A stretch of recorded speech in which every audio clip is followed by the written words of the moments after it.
Vamos a hablar muy brevemente de la llamada teoría de las respuestas jurídicas, que nos viene a plantear que analicemos cómo puede responder el derecho a los problemas, a las situaciones o a las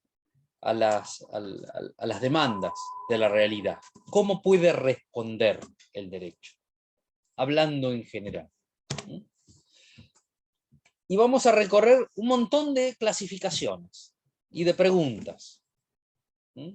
Por ejemplo, una tiene que ver con el alcance, el ámbito de la respuesta. ¿Hasta dónde llega una respuesta? Y podemos encontrar que desde la perspectiva material, las respuestas puedan limitarse a una materia o puede ser intermateriales, es decir, abarcar distintas materias jurídicas. Por ejemplo, las respuestas del derecho penal son materiales. Se limitan a las respuestas del derecho penal. Pero, por ejemplo, las respuestas del derecho de la salud son intermateriales, porque abarcan respuestas constitucionales, administrativas, civiles, penales en algún caso también. Teniendo en cuenta la dimensión espacial, las respuestas se pueden restringir en el espacio y limitarse a un espacio, a un ámbito geográfico, o pueden ser interespaciales, pueden relacionar un espacio geográfico con el otro. Las respuestas del derecho penal, por ejemplo, son espaciales. El derecho penal se aplica a los delitos cometidos dentro del territorio argentino. Los delitos cometidos en el exterior, en principio se le aplicará el derecho penal del lugar donde se cometieron, no el de aquí. Pero el derecho internacional privado incluye respuestas interespaciales.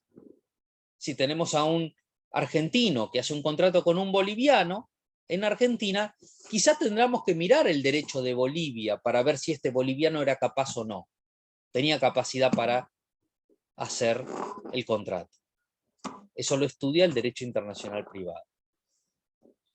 Desde el punto de vista personal, los alcances pueden ser personales, acotados a la persona, o interpersonales, que relacionan las características personales de un sujeto con otro sujeto. Desde el punto de vista temporal, las respuestas pueden limitarse en el tiempo o pueden abarcar más de un tiempo y ser intertemporales. Por ejemplo, la retroactividad. Una respuesta que se establece hoy se quiere que también se aplique a hechos que ya ocurrieron, o que siga la respuesta aún después de haber cesado, a hechos que van a venir después, lo que se llama la ultraactividad. Son formas de respuesta. A su vez, las respuestas también se pueden referir a las ideas, pueden modificar conceptos o pueden tratar de cambiar la realidad social. Pueden tener más o menos límites las respuestas. Pueden dirigirse al núcleo, lo más importante de algo, o algunos aspectos secundarios, aspectos más marginales. A su vez, desde el punto de vista dinámico de la modificación, las respuestas pueden modelar, pueden transformar para menos o para más. Su capacidad de transformación puede crecer y se da una plus modelación, o achicarse, una minus modelación. Por ejemplo, nosotros vemos hoy que la institución del matrimonio se ve minus modelada, se ve empequeñecida frente a la figura del contrato, al punto que se le incorporan elementos de acuerdo al matrimonio. En el matrimonio tradicional argentino, los esposos que se casaban tenían que compartir los bienes que adquirieran después de casarse, la comunidad de gananciales. Hoy en día, en el régimen actual, los esposos pueden casarse y decidir que cada uno va a tener su patrimonio por separado. Lo eligen. Asimismo, las respuestas se pueden expandir. Y al expandirse puede trasladarse una respuesta para un caso a otros casos. Por ejemplo, en la Argentina se previó que cuando una persona estaba detenida en prisión preventiva más allá del máximo legal, a partir de que continuaba en prisión sin haber sido condenada más allá del máximo legal, cada 2 años que continuaba en prisión preventiva, mejor dicho, cada 1 año que continuaba en prisión preventiva, se le restaban 2 años de la condena. Y este principio, llamado el principio del 2 por 1, que estuvo vigente durante determinado tiempo, se discutió mucho si también se aplicaba en los casos de juicios de lesa humanidad contra el personal militar y el personal de seguridad que fue partícipe de los crímenes de terrorismo de Estado durante los gobiernos militares.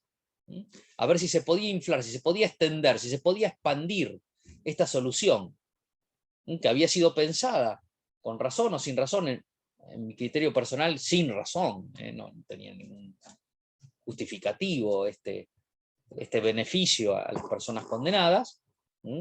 Se discutía si se debía extender también a los responsables de juicios de lesa humanidad.